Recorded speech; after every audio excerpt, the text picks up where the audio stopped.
Masters of the Universe is a decent enough popcorn movie to watch as a one-time weekend event, but probably not much beyond that. And the best way I can describe the movie is that you're not really watching it for the plot, you're watching it for the vibes. The film follows Adam, aka He-Man, as he attempts to reunite with his homeworld while Skeletor searches for a sword that possesses the ultimate power. But very quickly I realized that the story wasn't really the main attraction here. The biggest strength of the film is definitely the action. I do think that the action sequences could have been bigger and more elaborate, but they were entertaining enough to keep me engaged throughout. My biggest criticism is that the story feels rushed and underdeveloped.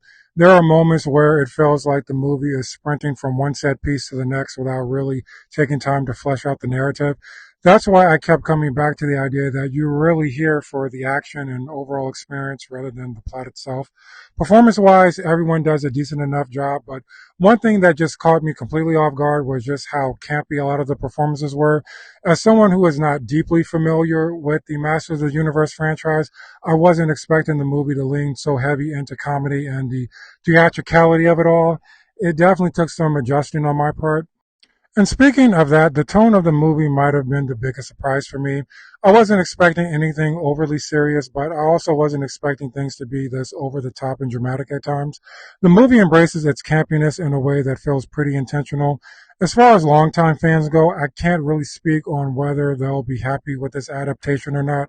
But from my perspective, it feels like the film does a respectable job balancing old school fantasy elements with a more modern blockbuster approach. So if you plan on seeing Masters of the Universe, get your popcorn ready because you're here for the vibes and the vibes alone.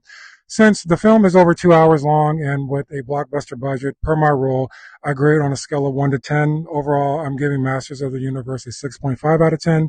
That is my review of Masters of the Universe. If you've seen it, let me know. Did you stay for the plot or did you stay for the vibes?